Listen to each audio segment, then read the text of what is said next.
الحمدللہ رب العالمین والصلاة والسلام علی سید الانبیاء والمرسلین اما بعد فاعوذ باللہ من الشیطان الرجیم بسم اللہ الرحمن الرحیم صلو صلاة مرتا بالمحبہ، ایک بار محبت سے درود شریف پڑھ لیجئے۔ اللہم صلی علی سیدنا و مولانا محمد وعلی آلہ وصحبہ وبارک وسلم وصلی علیہ۔ محترم احبہ، الحمدللہ اللہ تبارک و تعالیٰ کی دی ہوئی توفیق سے ہم علم دین حاصل کرنے جا رہے ہیں، اور نبی کریم صلی اللہ تعالیٰ علیہ وسلم کا فرمان ہے کہ طلب العلم فریضہ علی کل مسلم، کہ علم حاصل کرنا ہر مسلمان پر فرض ہے۔ اس حدیث کی شرح میں علماء اسلام نے یہ بات صراحتاً اور بالکل ایک کیٹیگوریکل انداز میں پیش کی ہے کہ اس حدیث سے مراد یہ ہے کہ انسان سب سے پہلے عقائد اسلامیہ کا علم جانے، جس کی بنا پر وہ صحیح العقیدہ سنی مسلمان بن سکے۔ اس کے بعد جو عبادات اس کے ذمے لازم ہوتی رہتی ہیں، ان سے متعلقہ احکام اس کے اوپر سیکھنا لازم اور ضروری ہے۔ پھر معاملات کا درجہ آتا ہے کہ مثال کے طور پر اگر کہیں نکاح کرتا ہے تو نکاح و طلاق کے مسائل سیکھنا ضروری، کوئی اگر چیز خرید و فروخت کرتا ہے تو تجارت کے احکام سیکھنا ضروری ہیں، خرید و فروخت کے احکام سیکھنا ضروری ہے۔ کہیں پہ امپلائی ہے تو وہاں کے اجارے کے جو مسائل ہیں وہ سیکھنا ضروری ہیں۔ اسی طرح وہ امور جو انسان کے باتیں سے تعلق رکھتے ہیں ان کی معرفت بھی ضروری ہے، تاکہ مہلکات سے اپنے آپ کو وہ بچا سکے۔ تو انہی فرض علوم میں ایک بنیادی اور کلیدی حیثیت جس کو حاصل ہے وہ ہے خرید و فروخت کے مسائل۔ اور جیسا کہ آپ کے علم میں ہے کہ ہمارا یہ جدید فقہی مسائل کورس عمومی طور پر خرید و فروخت سے متعلقہ مسائل کے گرد گھوم رہا ہے، اگرچہ اس میں دیگر عنوانات حلال فوڈز کے حوالے سے بھی ہیں اور ٹیکسیشن ان اسلام کے حوالے سے بھی ہیں، تو مزید اور بھی ٹاپکس ہیں، لیکن مین فوکس جو ہوگا وہ خرید و فروخت کے مسائل کے حوالے سے ہوگا۔ اور آج کا جو بنیادی ہمارا عنوان ہے یا ٹاپک ہے وہ ہے بھی یہی، یعنی کہ عقد فروخت کے اسلامی احکام، یعنی اسلامک لا آف کانٹریکٹ۔ محترم احبہ، اللہ تبارک و تعالیٰ نے انسان کو پیدا فرمایا اور اس انداز میں انسان اس دنیا میں رہا اور رہ رہا ہے کہ اس میں ایک انسان کو دوسرے انسان کی ضرورت پڑتی ہے۔ مثال کے طور پر لیٹ سپوز میرا ایک باغ ہے یا کھیت ہے، اور اس کھیت کے اندر میں نے گندم اگائی۔ گندم اگانے کے بعد گندم وغیرہ کاٹ لیا، اور میں نے یہ ارادہ کیا کہ میں اس میں جو ہے وہ اس گندم کی جو ہے میں روٹی بناؤں گا اور روٹی بنا کے میں کھاؤں گا۔ میں نے روٹی وغیرہ بنائی، روٹی کھائی، لیکن مجھے روٹی میں ٹیسٹ نہیں ملا، یعنی وہ ٹیسٹ نہیں تھا، بہت پھیکی روٹی تھی۔ میں نے کہا میں نے اتنی محنت کی، یہ سارے معاملات کیے، لیکن یہ روٹی میں ٹیسٹ کیوں نہیں آیا، اتنی پھیکی کیوں ہے؟ تو مجھے کسی نے بتایا کہ اس میں آپ نمک شامل کریں گے تو یہ نمک جو ہے وہ جو ٹیسٹ ہوگا اس کو انرچ کر دے گا، ٹیسٹ آپ کا ڈیولپ ہو جائے گا۔ میں نے کہا نمک تو میرے پاس نہیں ہے، تو اس نے کہا صحیح ہے، پھر کسی اور سے لیں۔ اچھا، پھر میں گیا ایک بندے کے پاس جو مزدور تھا،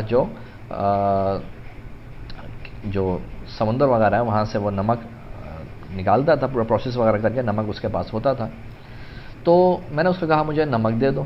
اس نے کہا کیوں نمک دوں، میں نے اتنی محنت کی ہے، اتنا میں نے اپنا وقت صرف کیا ہے، میں ایسے تو نمک نہیں دے دوں گا۔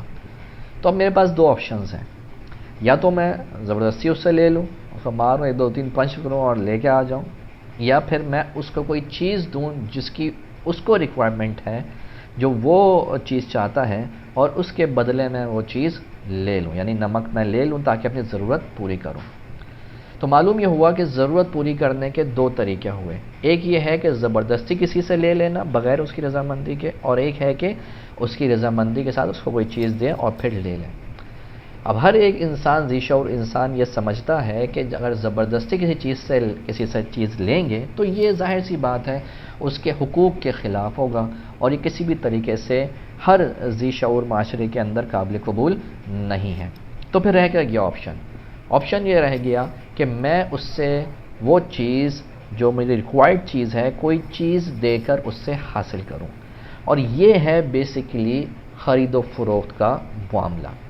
اب انسان اس دنیا میں مختلف چیزیں خریدتا ہے، مختلف چیزیں بیچتا ہے۔ وہ چیز جو اس کے پاس ایکسس میں ہوتی ہے وہ چیز دے کر وہ چیز لے لیتا ہے جو اس کی ریکوائرڈ ہوتی ہے، جو چیز اس کی ضرورت ہوتی ہے۔ تو انہی چیزوں کے حوالے سے ایک بہت بڑا انسانی زندگی کا حصہ خرید و فروخت کے احکام کے گرد گھومتا ہے۔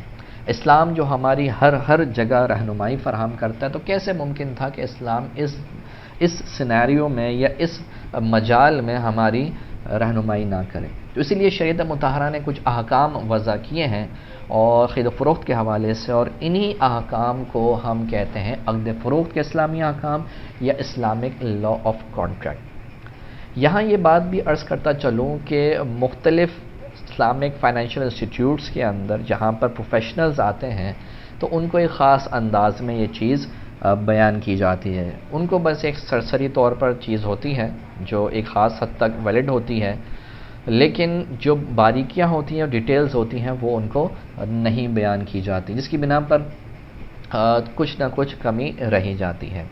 اور اگر ہم مدارس کی طرف چلتے ہیں تو مدارس میں جیسے کہ ہدایت سے کتاب البیوع کا آغاز ہوتا ہے، بعض مدارس میں جو ہے وہ کنز الدقائق سے بھی ہو جاتا ہے، لیکن وہاں پہ بھی مسئلہ وہی رہتا ہے کہ بچے ہدایت تو پڑھ لیتے ہیں، کنز الدقائق بھی پڑھ لیتے ہیں، لیکن وہ خرید و فروخت کے حوالے سے گرپ جو ہے وہ نہیں حاصل کر پا رہے ہوتے۔ تو ان دونوں چیزوں کو ہم تھوڑا سا مرجب کیا ہے اور ایک نئے انداز میں آپ کے سامنے ہم نے خرید و فروخت کے احکام، جن کو مشکل ترین احکام سمجھا جاتا ہے، وہ آپ کے سامنے ہم پیش کرنے لگے ہیں۔ انشاءاللہ 2-3 لیکچرز آپ دیکھیں گے تو وہ خود اندازہ ہو جائے گا کہ بہت ساری چیزیں جو ہم ڈیفیکلٹ سمجھ رہے تھے یا ڈیفیکلٹ ہمیں لگتی تھیں وہ انشاءاللہ ڈیفیکلٹ نہیں رہیں گی۔ ہمارا جو ٹاپک ہے اسلامک لا آف کانٹریکٹ، اس حوالے سے چند باتیں ابتدا میں ہم کریں گے، اور وہ ہیں پہلے ابتداً بنیادی اصطلاحات، یعنی ہم جو آگے شروع کرنے جا رہے ہیں اسلامک لا آف کانٹریکٹ، اس کے حوالے سے کچھ ابتدائی ٹرمنالوجیز ہیں، بنیادی اصطلاحات ہیں، ان کو ذکر کرنا، ان کو سمجھنا ہم چاہیں گے کہ آپ اس کو سمجھ جائیں تاکہ آگے جو چیزیں آ رہی ہیں وہ بالکل کلیئر رہیں۔ خرید و فروخت کے جو احکام ہیں ان میں ایک بہت ہی بنیادی لفظ جو آپ کو لکھا ہوا نظر آئے گا، یا یوں کہہ لیں جو بہت ہی کثرت کے ساتھ نظر آئے گا، وہ ہے بیع۔ بیع، اس کو انگریزی میں سیل کانٹریکٹ بھی آپ کہہ سکتے ہیں۔ یہ کیا ہے؟ یہ بیسیکلی جب آپ کوئی چیز دوسرے سے خریدتے ہیں، بیچتے ہیں، تو یہ جو ایکشن ہوا، یہ جو عمل ہوا، اسے بیع کہتے ہیں۔ جیسے کہ یہاں پہ لکھا ہوا ہے تعریف میں کہ باہمی رضامندی کے ساتھ مال کے بدلے مال کے تبادلے کو بیع کہتے ہیں۔ یعنی مثال کے طور پر آپ جیسے آج کل دہی کا سیزن ہے کہ بھائی دہی لینے جائیں بھائی، اور ہمارے سوشل میڈیا میں بھی کافی زیادہ اس کو ڈسکس کیا جاتا ہے کہ امی جو ہے وہ دہی منگواتی رہتی ہیں تو بیچارہ بچہ دہی لینے جاتا رہتا ہے۔ تو بہرحال آپ جاتے ہیں مارکیٹ میں دودھ والے کے پاس، اس کو بولتے ہیں بھائی 1 کلو دہی دے دو، تو آپ گئے اس کے پاس، دہی کیا ہے؟ مال ہے۔ آپ نے وہ دہی اس سے لی اور اس کے بدلے میں آپ نے اس کو مثال کے طور پر 100 روپے دے دیے، تو یہ مال کے بدلے میں مال کا جو ایک عمل ہوا، اچھا ہوا بھی کیسے؟ رضامندی کے ساتھ ہوا ہے، میوچل کنسنٹ کے ساتھ ہوا ہے، یا آپ نے گن پوائنٹ پہ لیا تھا؟ نہیں بھائی، میوچل کنسنٹ کے ساتھ ہوا ہے۔ تو جب میوچل کنسنٹ کے ساتھ ہوا ہے تو باہمی رضامندی کے ساتھ ہوا، تو اسے ہم اس ایکشن کو کہتے ہیں بیع۔ صحیح؟ تو امید ہے کہ آپ کو یہ بات سمجھ میں آ گئی ہو۔ اب یہاں پہ ایک لفظ استعمال ہوا مال۔ مال کیا ہوتا ہے؟ بھائی مثال کے طور پر یہ کوئی شخص جا رہا ہو اور روڈ پہ جو ہے وہ کوئی کنکر وغیرہ پتھر وغیرہ پڑا ہوا، وہ بولے بھائی یہ زبردست مال ہے۔ بھائی یہ کیا ہوا؟ بھائی یہ مال ہے؟ کوئی مال تھوڑی ہے، یہ مال ہے کیا؟ شریعت کس کو مال کہتی ہے؟ تو دیکھیں 2 چیزیں یا یوں کہہ لیں کہ 2 کنڈیشنز اگر کسی چیز میں پائی جائیں گی تو اسے ہم شریعت کے دائرے میں رہتے ہوئے یعنی شرعی طور پر اسے ہم مال کہیں گے۔ وہ 2 چیزیں، وہ 2 کنڈیشنز کیا ہیں؟ تو پہلی کنڈیشن ہے وہ چیز کہ جس کو حاصل کرنے کی انسان خواہش کرے، پہلی کنڈیشن۔ دوسری کنڈیشن، اور وقت ضرورت کے لیے اس کو محفوظ کیا جا سکتا ہو۔ ہم نے اس کو تھوڑا سا آسان کر کے ذکر کیا، ورنہ کتب فقہ کے اندر اس کو یوں بیان کیا گیا ہے کہ جس کی طرف طبیعت انسانی مائل ہو. اب ظاہر سی بات ہے تھوڑا سا غالب صاحب کے دور کی اردو لگ رہی ہے، تو اس لیے بہتر ہے تو ہم اس کو آسان انداز میں کر لیں کہ سمجھنا آسان ہو جائے. تو کیا ہے وہ چیز جس کو حاصل کرنے کی انسان خواہش کرے. تو مثال کے طور پر اب یہ پتھر زمین پہ روڈ پہ پڑا ہوا ہے، تو کس کی خواہش ہوگی بھائی اس کو حاصل کرنے کی؟ کسی کی خواہش نہیں ہوگی بھائی، صحیح، سوائے اس کے اس کی اوپر کی منزل جو ہے وہ تھوڑی خالی ہو. تو سمجھ رہے ہوں گے اوپر کی منزل سے مراد دماغ. تو بہرحال تو وہ چیز جس کو حاصل کرنے کی انسان خواہش کرے، مثال کے طور پر گاڑی ہے، انسان خواہش کرتا ہے کہ میرے پاس ہو. پیسہ ہے، انسان خواہش کرتا ہے میرے پاس ہو. بنگلہ ہے، بیلنس ہے، انسان خواہش کرتا ہے میرے پاس ہو. تو وہ چیز اس کی حاصل کرنے کی انسان خواہش کرے. اور دوسری ہے کہ وقت ضرورت کے لیے اس کو محفوظ کیا جا سکتا ہو. تو وہ چیز ایسی ہو جس کو وقت ضرورت کے لیے انسان محفوظ بھی کر سکے، یعنی اس کو سٹور بھی کر سکے. جیسے گاڑی ہے تو اس کو رکھ سکتا ہے، گودام کے اندر رکھ سکتا ہے، ویئر ہاؤس میں رکھ سکتا ہے، اس کو گیریج میں رکھ سکتا ہے، جہاں چاہے اس کو رکھے. پیسے ان کو والیٹ میں رکھ سکتا ہے. تو یہ چیز محفوظ کی جا سکتی ہو. تو وہ چیزیں، یہ دو جو چیزیں ہوں گی، یہ جب پائی جائیں گی تب جا کے جو ہے وہ چیز مال کہلائی جائے گی، کموڈٹی کہلائی جائے گی. اس کے بعد مزید چند اصطلاحات ہیں. تو پہلی ہے مبی. مبی سے مراد پرچیزڈ آئٹم، اس کو سبجیکٹ میٹر بھی آپ کہہ سکتے ہیں، یعنی وہ چیز جس کو بیچا یا خریدا جائے. تو ہم وہی اپنی دہی اور پیسوں والی مثال پر آتے ہیں. تو دہی کیا ہے؟ دہی خریدنے جا رہے ہیں نا بھائی آپ. ویسے ہی گرمی کا موسم ہے، رمضان آنے والے ہیں، بلکہ رمضان جب آپ سنیں گے تو اس وقت رمضان کے ایام چل رہے ہوں گے انشاءاللہ. تو ہمارا طریقہ کار یہ ہے کہ ہم رمضان کے مہینے میں سحری میں دہی کھاتے ہیں، اور یہ فائدہ مند بھی رہتی ہے. کہتے ہیں کہ اس سے پیاس کم لگتی ہے، اور تجربہ بھی یہی ہے. تو بہرحال یہاں پر ہم نسخے بیان کرنے نہیں آئے، ہم فقہ کی باتیں کرنے آئے، تو فقہ کی باتیں ہی کرتے ہیں.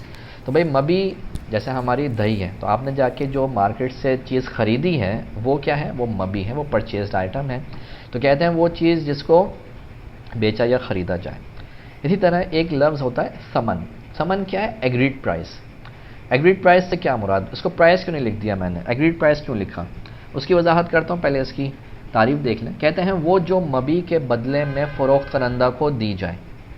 فروخت کنندہ، وہ مشکل لفظ آ گیا بھائی. فروخت کنندہ یعنی بیچنے والا، یعنی مبی کے بدلے میں، دہی کے بدلے میں جو آپ بیچنے والے کو یعنی دودھ والے کو دے رہے ہیں، وہ کیا دے رہے ہیں؟ پیسے دے رہے ہیں نا. تو یہ جو چیز آپ مبی کے عوض میں دیتے ہیں، مبی کے اگینسٹ میں دیتے ہیں، یہ کہلاتا ہے ثمن.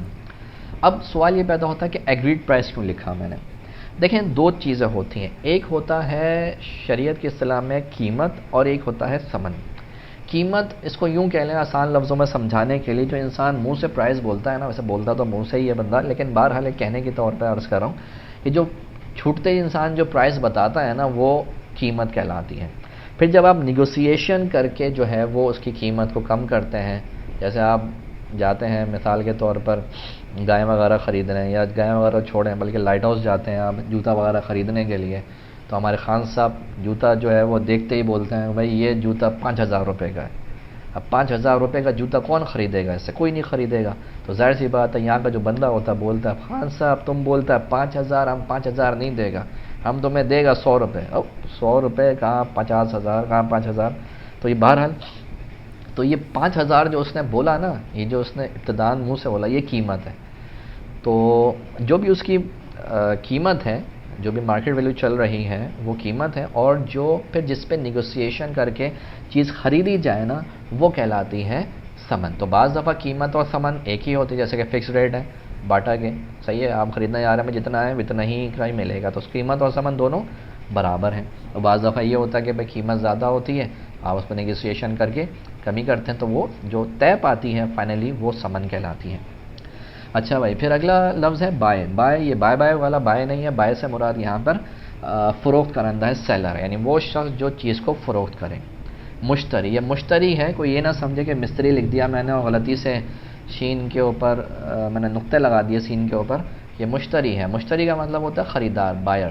تو وہ شخص جو خریداری کرے یہ کیا ہوتا ہے؟ مشتری. تو دہی بیچنے والا، دودھ والا بائے ہے، وہ دودھ بیچنے والا جو ہے وہ بائے ہے، اور آپ کون ہیں؟ آپ خریدنے والے، آپ مشتری ہیں.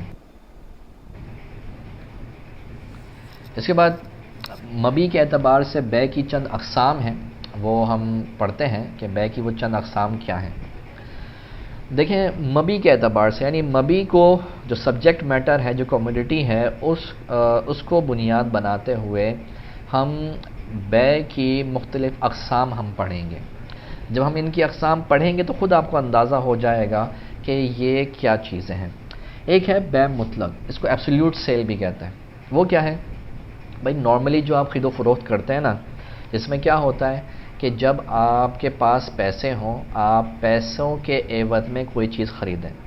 جیسے آپ نے یہ دہی خریدی ہے، تیسری دفعہ دہی خرید لیا آپ نے مثال کے طور پہ، تو اب تیسری دفعہ جو دہی خریدی ہے، اس میں یہ جو بے ہو رہی ہے، تو آپ دہی کے عوض میں کیا دے رہے ہیں؟ پیسے دے رہے ہیں نا۔ تو یہ جو ہوتی ہے بے کہلاتی ہے بے مطلق۔ تو کہتے ہیں وہ بے جس میں سامان کو سونا، چاندی یا پیسوں کے بدلے میں بیچا جائے۔ مثلا گاڑی کی بے روپے کے عوض میں، اب وہ گاڑی چاہے BMW ہو، چاہے وہ ہوتا کرولا ہو، مطلب مثال کے طور پہ ٹویوٹا کرولا ہو، تو جو بھی ہو، یہ جو بے ہوگی، یہ جو بے کہلائی جائے گی وہ بے مطلق ہے، کیونکہ آپ خرید کیا رہے ہیں؟ جو چیز خرید رہے ہیں وہ سامان ہے، اور اس کے عوض میں آپ کیا دے رہے ہیں؟ آپ پیسے دے رہے ہیں۔ سونا چاندی ہم نے یہاں پہ کیوں لکھا؟ یاد رکھیے کہ شریعت مطہرہ کی نگاہ میں سونا اور چاندی یہ سامان نہیں، یہ پیسوں ہی کی طرح کی چیز ہے۔ اور آپ کو شاید یہ معلوم ہو کہ پہلے کے دور میں جو دراہم اور دنانیر چلتے تھے وہ سونے کے ہی ہوا کرتے تھے اور چاندی کے، یعنی دنانیر جو ہیں وہ سونے کے ہوتے تھے، دینار کی جمع دنانیر، سونے کے سکے، گولڈ کوائنز، اور جو دراہم ہیں، درہم کی جمع، یہ چاندی کے سکے ہوا کرتے ہیں۔ تو یہ شریعت کی نگاہ میں اپنی اصل کے اعتبار سے یہ پیسے ہی ہیں۔ تو اگر آپ مثال کے طور پر دہی کے عوض میں جو ہے وہ سونے کا ایک بسکٹ دیتے ہیں تو یہ بھی بے مطلق ہے، صحیح؟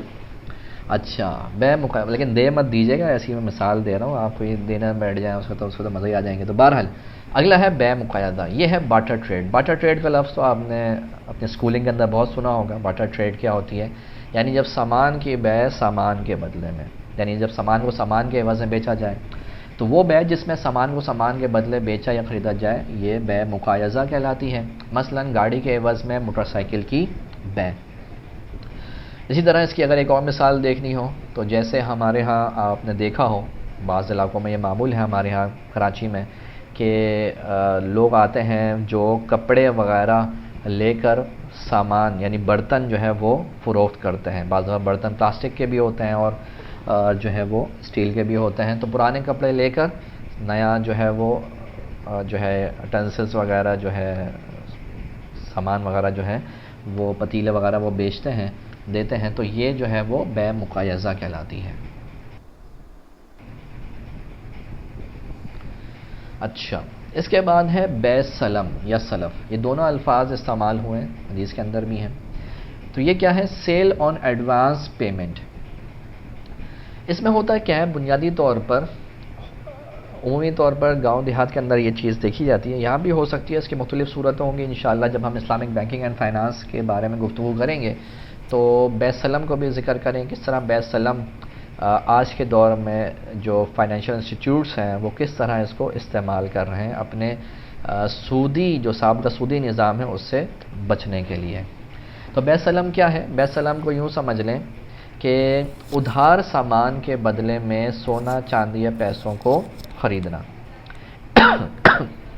معذرت، اس میں ہوتا کیا ہے کہ قیمت کی ادائیگی فوراً ہو جاتی ہے لیکن مبی کی بعد میں سپردگی طے پاتی ہے۔ مثلا قیمت کی فوری ادائیگی کے عوض میں گندم کی 1 کلو والی بوری 1 مہینے بعد فلاں مقام پر دینے کا معاہدہ کرنا۔ لیکن نارملی ہوتا کیا ہے؟ ہوتا یہ ہے کہ بیچارے جو کسان وغیرہ ہوتے ہیں جن کے پاس اتنے پیسے نہیں ہوتے کہ وہ بیج وغیرہ خرید کر جو ہے وہ فصل لگا سکیں، تو وہ کرتے کیا ہیں؟ وہ پھر جو سیٹ ہوں گے ان کے علاقے میں جو بھی زمین بڑے سرمایہ دار ہوں گے ان کے پاس جاتے ہیں، ان سے کہتے ہیں کہ ہم جو ہے وہ فصل لگانا چاہتے ہیں لیکن ہمارے پاس جو ہے وہ پیسے نہیں ہیں کہ ہم بیج وغیرہ خرید سکیں۔ تو ایسی صورت میں کیا کریں؟ تو وہ یہ کہتے ہیں کہ بھائی ایک کام کریں کہ آپ جو ہے وہ جو فصل ہم لگائیں گے وہ جو پکے گی وہ آپ فصل ہم سے خرید لیں جو 6 مہینے بعد تیار ہوگی، اور پیسے آپ ابھی دے دیں، ان پیسوں سے انشاءاللہ ہم بعد سے بیج وغیرہ خرید کے فصل لگا دیں گے، پھر 6 مہینے بعد جو فصل آئے گی تو ہم آپ کو ڈلیور کر دیں گے۔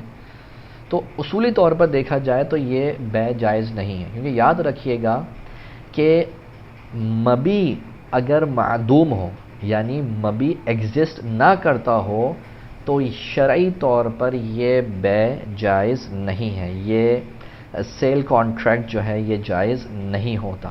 لیکن ضرورت کے تحت نبی کریم صلی اللہ تعالی علیہ وسلم نے اس کی اجازت دی ہے بے سلم کی۔ اس کی اپنی کچھ کنڈیشنز ہیں، وہ کنڈیشنز میٹ ہونا بہت ضروری ہیں۔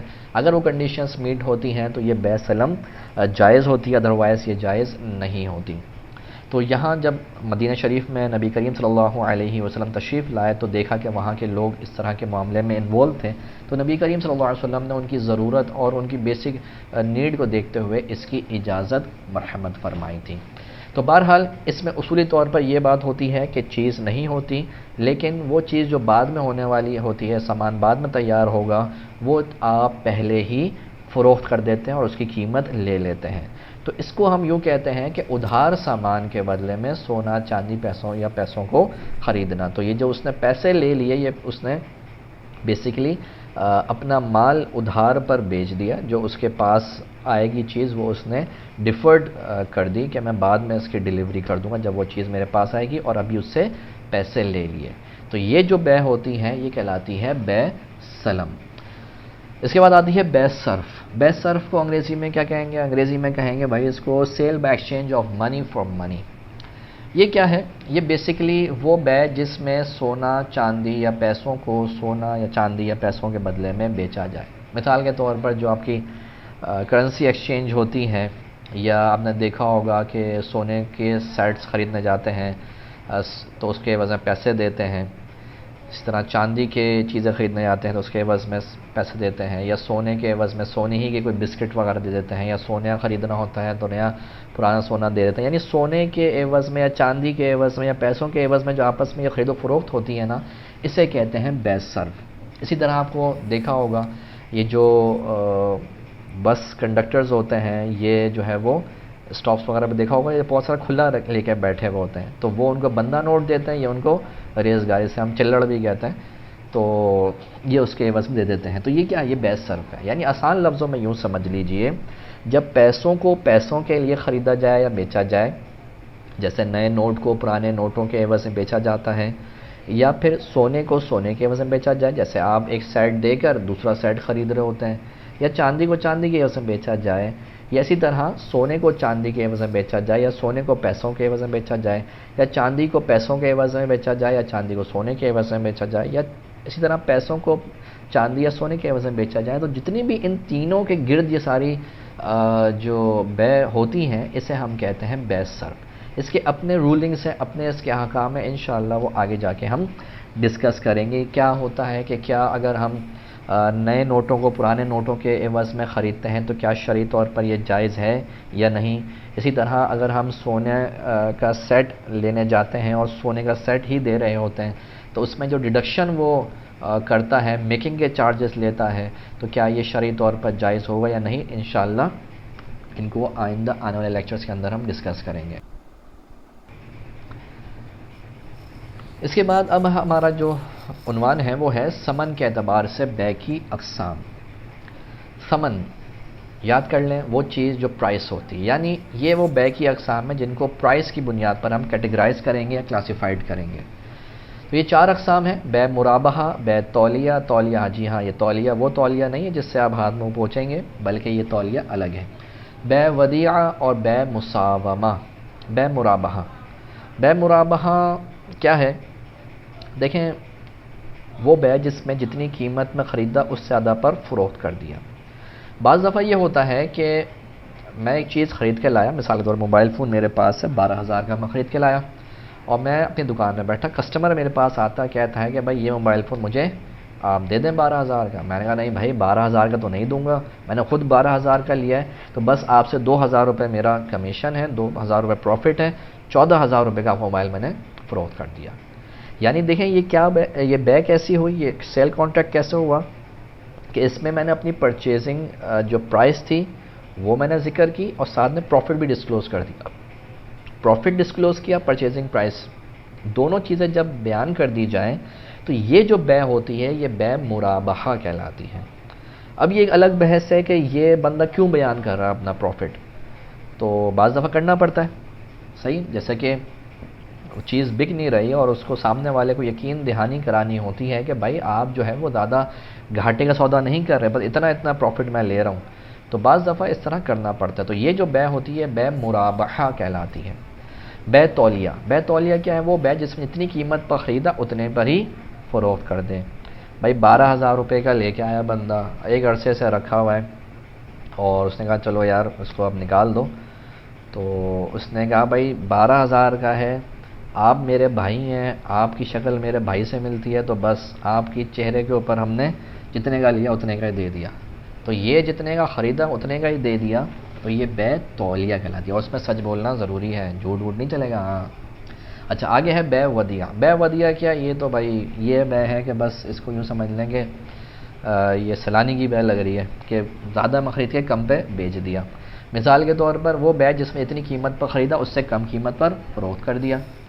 جیسے بعض لوگوں نے ابھی کیا بھی تھا، مختلف چیزیں جو ہیں وہ مہنگی خریدی تھی انہوں نے، قیمت خرید سے لوگوں کی وہ چیز زائد تھی تو انہوں نے اس کو سستا کر کے پھر بیچا۔ جیسے پچھلے دنوں ہمارے کراچی کے اندر جو ہے وہ ٹماٹر بہت زیادہ مہنگے ہو گئے، تو پتہ نہیں 300-400 روپے کلو تک پہنچ گئے تھے، تو بعض تنظیموں نے وہ مہنگے خرید کر اہل ثروت میں سرمایہ کاری کی اور خرید کر وہ 50 روپے کلو کے اعتبار سے بیچیں۔ تو یہ کیا ہے؟ یہ بے ودیعہ ہے، یعنی آپ چیز جتنے کی خریدیں اتنے سے کم پر آپ آگے اس کو بیچ دیں۔ تو اس کی اور بھی مختلف وجوہات ہوتی ہیں، بعض دفعہ مال نہیں بک رہا ہوتا تو اس نے بس نکالو یار اس کو، تو وہ بعض دفعہ کم قیمت میں بھی بندہ اس کو نکال دیتا ہے، جس طرح باہر وغیرہ جا رہا ہے اور بس جیسا ہے بس کو بیچو کر کے وہ نکل جاتا ہے۔ بے مساومہ، بے مساومہ کون سی بے ہوتی ہے؟ نارمل بے ہوتی ہے جس میں قطع نظر قیمت خرید کے باہمی طور پر قیمت طے کر کے فروخت کر جاتا ہے۔ نارملی جو ہم جاتے ہیں اس میں کوئی پروفٹ، کوئی پرچیزنگ پرائس ڈسکلوز نہیں کی جا رہی ہوتی، تو بس کتنے کا ہے؟ بھائی اتنے کا ہے، بھائی مہنگا ہے سمجھ میں آ رہا ہے تو لو ورنہ اگلی دکان دیکھ لو۔ تو یہ جو بے ہوتی ہے نا کہ بھائی جتنے کا ہے اس کو چھوڑ دو، میں جتنے کا بیچ رہا ہوں بس میری مرضی، تو بس یہ جو بے ہوتی ہے اس کو بے مساومہ کہتے ہیں، یعنی نیگوشیٹ کر کے جو بے کی جاتی ہے اسے ہم بے مساومہ کہتے ہیں۔ تو یہ ہم نے ثمن کے اعتبار سے بے کی کچھ اقسام آپ کے سامنے پیش کی۔